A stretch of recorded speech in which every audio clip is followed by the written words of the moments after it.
Bueno, estamos en la parte 2 de la explicación de clasificación por Sistema Unificado de Clasificación del Suelo. Yo había quedado en explicarles cómo entrar a la carta de plasticidad y cómo es el tema de la curva granulométrica y los coeficientes que necesitamos para saber si es bien o mal graduado el suelo grueso. ¿Ok? Entonces, para entrar a la carta de plasticidad tenemos que entrar con dos valores: el límite líquido, que está en este eje, ¿sí?, y el índice de plasticidad, que está en este otro.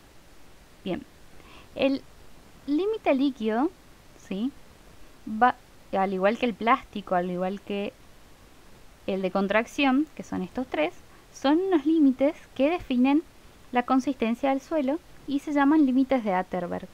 ¿Ok? Cada uno de estos límites se marca por un porcentaje de humedad que le vamos agregando a nuestra muestra. Ya en el laboratorio vamos a ver cómo se determinan. Pero el límite líquido es el porcentaje de humedad que hace que el suelo deje de comportarse como una masa plástica, ¿sí?, porque está antes del límite, después del límite plástico, y pase a comportarse como un líquido, ¿sí? Ya no tenga esa consistencia. Entre el límite líquido y el límite plástico tenemos la zona plástica, en la que el suelo se comporta como más como un plástico, ¿sí? Luego, entre el límite plástico y el límite de contracción se comporta como semisólido, y después del límite de contracción ya se comporta como sólido. Entonces, para entrar a nuestra gráfica de plasticidad tenemos que entrar con este límite líquido, sí, que nos lo van a dar de dato, es un dato de un ensayo de laboratorio, y con el índice de plasticidad. El límite líquido generalmente se representa así.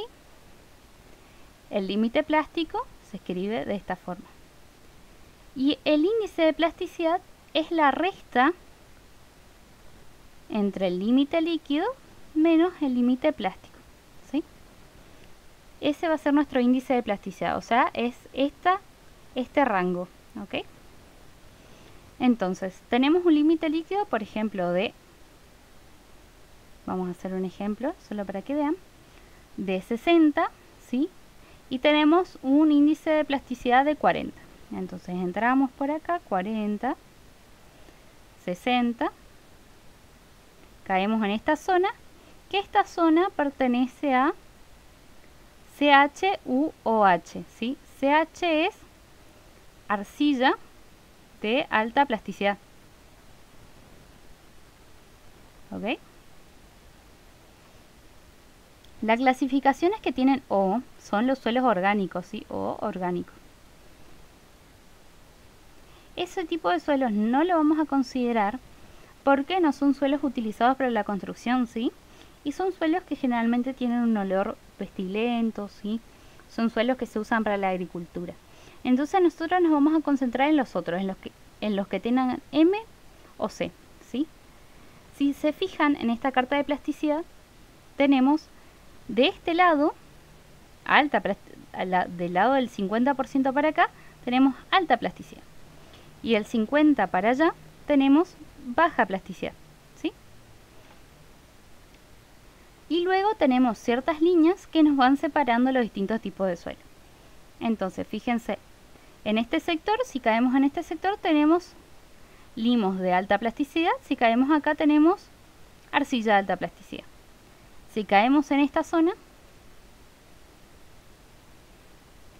tenemos arcilla de baja plasticidad, al igual que acá, que podemos tener arcilla y limo de alta plasticidad, y en esta zona tenemos limos de baja plasticidad, de esta zona, ¿sí?, de baja plasticidad.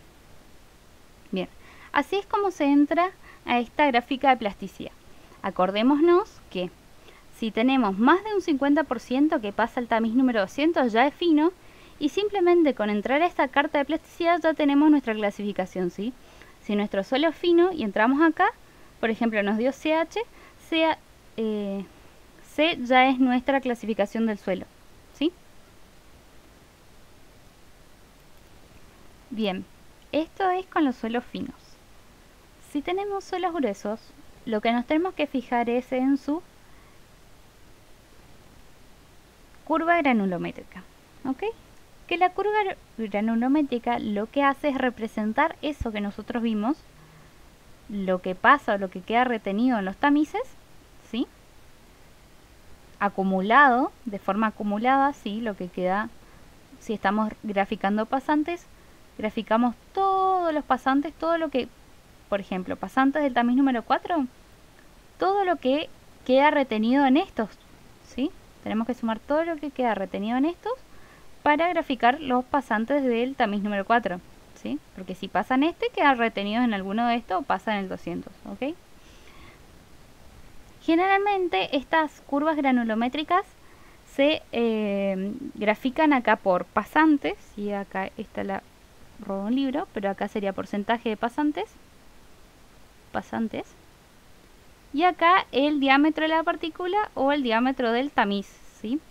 Acá buscamos qué diámetros tienen las partículas que pasan tal o cual tamiz y acá vamos graficando, ¿sí? Si se fijan acá, por ejemplo, cuando terminamos con el tamiz número 200, ¿sí? Para hacer un análisis más fino de estas partículas, lo que se hace un análisis con un hidrómetro, ¿sí?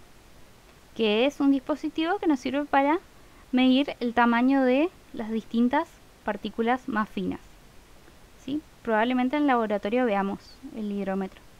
Ok, esta es nuestra curva granulométrica. En base a esta curva granulométrica vamos a poder clasificar los gruesos, ¿sí?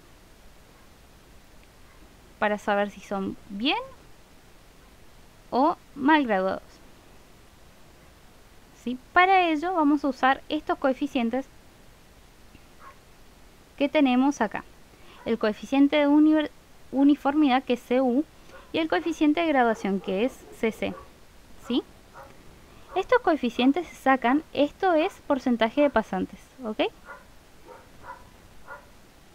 Y esto es tamaño. Lo que tenemos que hacer es, para sacar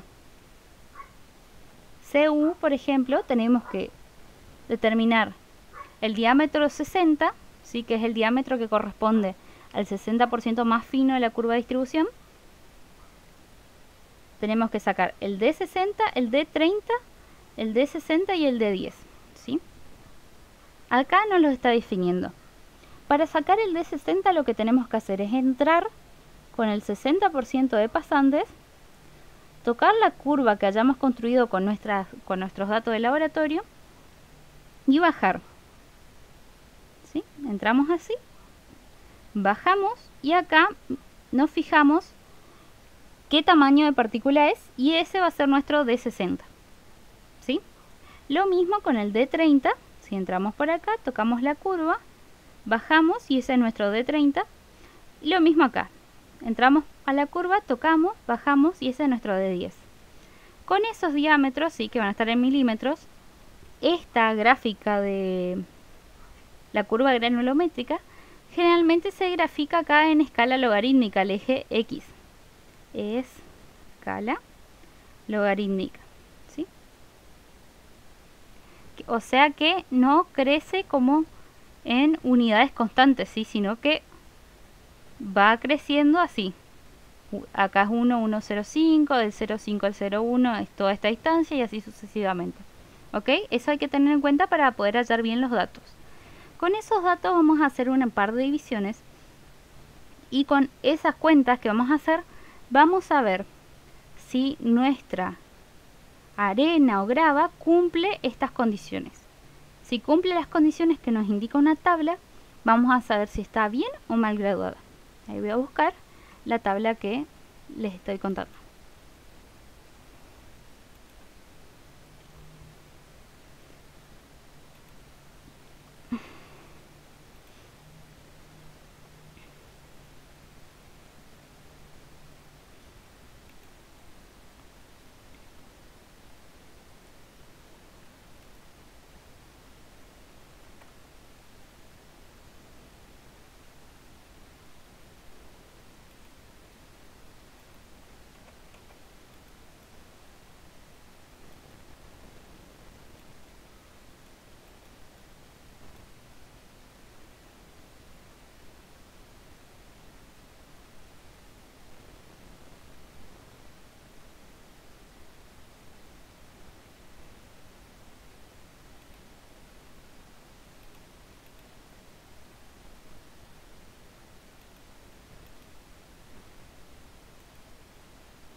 Bien, acá tenemos la tabla, ¿sí? Acá ya sabemos cómo se calculan CU y CC.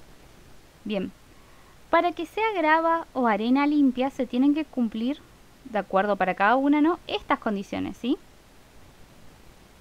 Ambas, CU tiene que ser mayor que 4 y estar entre estos dos valores. Y CC tiene que estar entre estos dos valores. Si se cumple esto, está bien graduada. Si ya alguna de estas dos no se cumple, ya es pobremente graduada, ¿ok? Lo mismo para las arenas. Se tienen que cumplir estas dos condiciones con estos dos coeficientes y si no, ya pasa a estar mal graduada. ¿Sí? Y con esto cerraríamos la explicación teórica de cómo se clasifican los suelos por sistema SUX. Ahora vamos a hacer un ejemplo en la siguiente parte.